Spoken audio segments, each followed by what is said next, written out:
रुक करेंगे अगली खबर का। इंदौर में दूषित पानी की वजह से अस्पताल पहुंचने वाले मरीजों की संख्या तेजी से बढ़ रही है। भगीरथपुरा में 38 नए मरीज अस्पताल में भर्ती हुए हैं। इनमें से 15 आईसीयू में भर्ती हैं, जिनकी हालत गंभीर है। सरकारी आंकड़ों के मुताबिक अब तक 421 लोग बीमार हो चुके हैं, जिनमें से 110 अब भी अस्पताल में हैं। पाइपलाइन में लीकेज के तमाम सरकारी दावे मरीजों की संख्या के सामने फेल हो रहे हैं। इंदौर में दूषित पानी से प्रभावित इलाकों में सर्वे के लिए 200 टीमें बनाई गई हैं। केंद्र सरकार भी अब एक्शन में दिखाई दे रही है। आईसीएमआर के 600 कर्मचारी डिजिटल डेटा तैयार कर रहे हैं। ऐसे हो रही है तैयारी इंदौर में दूषित पानी से लोगों को बचाने की। 421 बीमार वो इंदौर जिसे कागजों में सबसे साफ, सबसे सुंदर शहर कहा जाता है। भगीरथपुरा में दूषित पानी से 10 की मौत, हालात बिगड़े हैं। अब सोचिए, ये इंदौर में स्थिति है, वहीं आईसीएमआर डेटा बनाएगा। तो भगीरथपुरा में 38 नए मरीज अस्पताल में भर्ती हुए हैं। ये तब जबकि 10 लोगों की मौत हुई है, 15 लोगों की हालत गंभीर है। तो इंदौर देश का सबसे साफ शहर बन गया, लेकिन साफ पानी के लिए लगाई गई हर गुहार नजरअंदाज कर दी गई। देख लीजिए, 421 बीमार इंदौर में पानी पीने से, 10 की मौत, 38 नए मरीज सामने आए हैं। अब तक 421 लोग बीमार। आप उम्मीद कर सकते हैं 2026 के भारत में पानी पीने से सबसे साफ शहर में 421 लोग बीमार हैं, 10 लोगों की मौत हो जाती है, 15 लोग आईसीयू में हैं। अब आप समझिए कि जहां पानी इस तरह हो कि पीने से 400 से ज्यादा लोग बीमार हों, पानी के लिए लगाई गई हर गुहार नजरअंदाज कर दी गई। प्रशासनिक लापरवाही का नतीजा 10 मौतों के रूप में सामने आया तो सरकार और प्रशासन की नींद उड़ गई। भगीरथपुरा अकेला ऐसा इलाका नहीं है जो दूषित पानी का शिकार है। सोनिया गांधी नगर इससे भी बदतर है। देखिए, हमारे संवाददाता पीयूष मिश्रा जो ग्राउंड जीरो पर हैं, सच हर वो तस्वीर आपको दिखा रहे हैं। इन 5 तस्वीरों के जरिए समझिए कि आखिर भगीरथपुरा ही नहीं बल्कि इंदौर के अलग अलग इलाकों के हालात किस कदर बदतर हैं। तो 10 मौतें, 38 नए मरीज, 421 अब तक बीमार, 15 मरीज। इंदौर में आखिर पानी कितना जानलेवा, जहरीला है, देखिए हमारे संवाददाता रविशपाल सिंह की रिपोर्ट।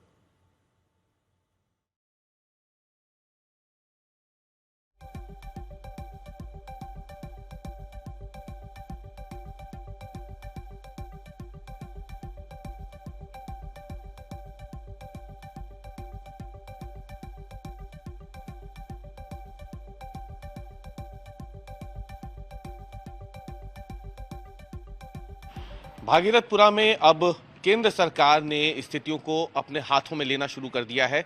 आईसीएमआर की टीम जो है वो भागीरथपुरा पहुंच चुकी है और कोबो ऐप के जरिए अब हर घर का सर्वे किया जा रहा है। इसकी शुरुआत हो गई है। आप देख सकते हैं स्वास्थ्य विभाग की जो टीम है उसके अधिकारी यहाँ पे मौजूद है, डॉक्टर्स हैं, साथ में नर्सिंग स्टाफ है और ये सभी लोग परिवार की बाकायदा पूरी जानकारी ले रहे हैं। परिवार में कितने लोग बीमार हुए हैं बीते कुछ दिनों में, क्या उनका ट्रीटमेंट रहा है, कितने लोग हैं, और इसके साथ ही एक किट जो है वो दी जा रही है जिसमें अगर देखें ORS का घोल है, को पानी साफ करने की दवाइयाँ भी हैं और इसके साथ ही तमाम दूसरी ऐसी चीज़ें जो ज़रूरी है पानी को साफ करने के लिए, और दवाइयाँ ये सब दी जा रही हैं। और इसके साथ ही यहाँ पे कोबो ऐप में आप ये देखिए सामने, ये जो कोबो ऐप में पूरी जानकारी जो है वो डिटेल सभी जानकारियाँ इस ऐप के ज़रिए यहाँ पे डाली जा रही है। और आप इससे अंदाज़ा लगा सकते हैं कि किस तरीके से अब ये जो पूरा डाटा है ये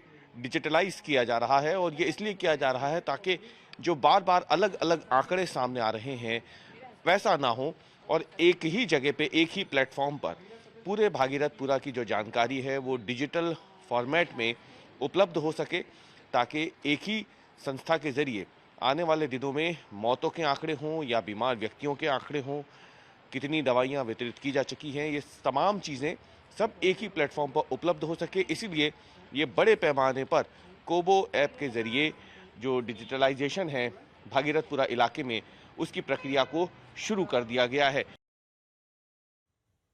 हमेशा ऐसा होता है कि जब कहीं इस तरह की घटना हो जाएगी तब व्यवस्था जागती है। अब डेटा बनाया जा रहा है। इंदौर देश का सबसे साफ शहर है, लेकिन साफ पानी के लिए जितनी बार गुहार लगाई गई किसी ने कभी कुछ सुना ही नहीं। प्रशासनिक लापरवाही ऐसी थी कि आज 10 मौतों के रूप में यह सच सामने है। सरकार और प्रशासन की नींद जागी है क्योंकि मीडिया आज तक सवाल पूछ रहा है। भगीरथपुरा अकेला ऐसा इलाका नहीं है जो दूषित पानी का शिकार हुआ है। सोनिया गांधी नगर में हालात और खराब हैं। देखिए पीयूष मिश्रा हमारे संवाददाता की रिपोर्ट।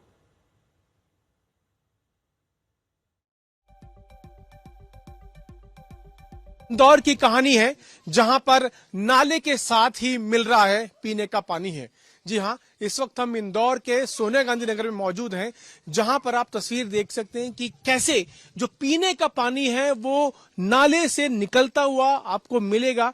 नाले के अंदर से ही जो पाइपलाइन आ रही है, उस पाइपलाइन से ही पीने का पानी भी निकल रहा है और लोग इसी पानी को भरने के लिए विवश हैं। इसी पानी का इस्तेमाल रोजमर्रा की चीजों के लिए करने के लिए विवश है और इसको पीने के लिए भी विवश है।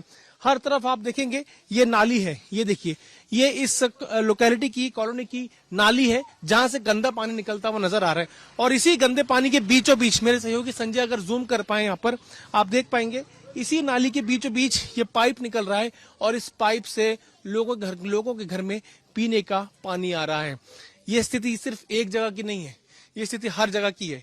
हर 10 से 20 मीटर की दूरी पर आपको इसी तरह से पाइप बाहर निकला हुआ नजर आएगा जहां से पीने का पानी आ रहा है। आगे बढ़ते हैं, आगे देखेंगे, आगे भी ऐसी ही कहानी है, इधर भी यही कहानी है। और ये जो पाइपलाइन है ये दरअसल नाली से निकलती हुई पाइपलाइन है। आप अंदाजा लगाइए कि अगर इस पाइपलाइन में हल्का सा भी रिसाव हो जाए, हल्की सी भी लीकिंग हो जाए, तो ये सारा का सारा पानी, जितना पानी इस गली में आ रहा है, इस पूरी कॉलोनी में आ रहा है, सारा का सारा पानी दूषित हो जाएगा। और इसका इंतजार ऐसा प्रतीत होता है कि यहाँ की सरकार कर रही है, यहाँ का प्रशासन कर रहा है कि पानी दूषित हो, लोग बीमार पड़े, लोग अस्पताल जाएं और उसके बाद कहीं ना कहीं वो इसको ठीक करने के लिए यहाँ पर आए। इस लोकेलिटी में रहने वाले कुछ लोग हमारे साथ मौजूद हैं, उनसे बात करते हैं, समझते हैं कि ये स्थिति कब से बनी हुई है। आप लोगों ने जरूर शिकायत की होगी, लेकिन स्थिति कब से ऐसी बनी हुई है?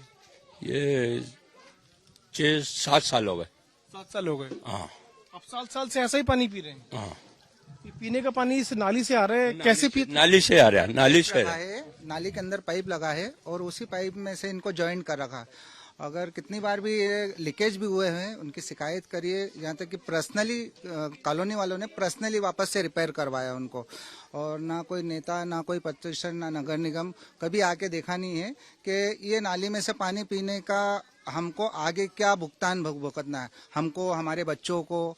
ये हमारे यानी कि स्वास्थ्य के लिए एक तरीके से खिलवाड़ किया जा रहा है।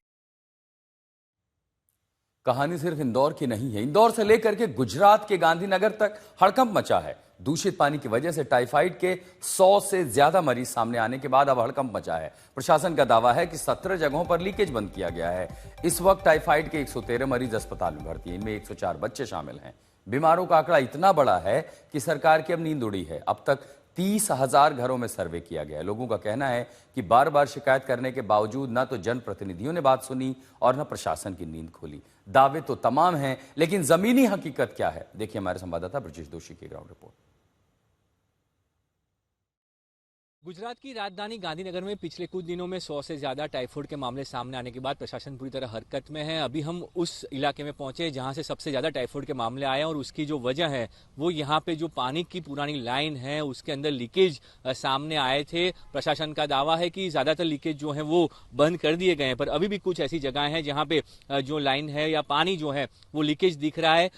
ये पानी जो है वो सुएज के पानी के साथ मिक्स होने की वजह से जो है वो दूषित पानी बन गया था और उसी वजह से टाइफाइड के मामले सामने आए। हालांकि अभी हर जगह पे प्रशासन ने क्लोरीन की जो है वो गोलियां दे दी हैं ताकि दूषित पानी से कोई बीमार ना पड़े। आपने बताया था स्थानीय पार्षद को या फिर मतलब स्थानीय कॉर्पोरेटर को या फिर प्रशासन को, किसी को लोगों ने बताया था, कुछ जानकारी दी थी? यहाँ के स्थानिक लोग को जो है उसने कॉर्पोरेटर से भी रजूआत किया था, मगर कॉर्पोरेटर ने आगे तक पहुंचाया नहीं होगा, उसके हिसाब से ज्यादा वो इश्यू बन गया है। तो देखिए, ये जो स्थानीय लोग हैं उनका कहना है कि जिस तरह से यहाँ पे जो है ये 20 दिनों से ये मामला चल रहा है और टाइफाइड के मामले सामने आए हैं, स्थानीय पार्षद को बताया गया, पर उसके बाद भी जो है प्रशासन हरकत में नहीं आया। जब मामले बढ़ गए उसके बाद प्रशासन हरकत में आया और अब जो है सारी कार्रवाई की जा रही है ताकि जो है लोगों की जान जो है वो बचाई जा सके और ज़्यादा जो है लोगों को बीमारियां ना हो, उसके लिए अब उनको क्लोरीन की जो है वो गोलियां भी दी जा रही हैं ताकि पानी वो साफ कर पाएं और दूषित पानी उनको उपयोग में उनको ना लेना पड़े। उसके लिए पूरी जो है वो कार्रवाई प्रशासन कर रहा है। पर सवाल वही है कि पार्षदों को बताया गया तो उन्होंने क्यों प्रशासन को नहीं कहा, और अगर उन्होंने कहा था तो फिर प्रशासन उस वक्त हरकत में क्यों नहीं आया। गांधीनगर से कैमरामैन जेमिनी व्यास के साथ ब्रजेश दोषी, आज तक। कहानी किसी एक दो राज्य की तो है ही नहीं। अब ओडिशा के एक नवोदय विद्यालय में हाल ही में सैकड़ों जो छात्र हैं वो जॉन्डिस की चपेट में आ गए। जानकारी के मुताबिक पिछले 3 दिनों में 150 से 200 छात्र बीमार हुए हैं, जबकि एक शिक्षक भी संक्रमित पाया गया है। हालात बिगड़ने के कारण कई छात्र हॉस्टल छोड़कर अपने घर लौट गए। स्कूल प्रशासन के अनुसार लगभग 70 छात्रों में जॉन्डिस की पुष्टि हुई है। अधिकारियों ने एहतियात के तौर पर बाहर का खाना कैंपस में प्रतिबंधित कर दिया है। अब तक 100 से 130 छात्रों को उनके माता पिता घर ले गए हैं। माना जा रहा है कि छात्र स्कूल के पानी की टंकी से दूषित पानी पीने के कारण बीमार हुए। इस मामले में पानी की जांच और सतर्कता अब बढ़ा दी गई है।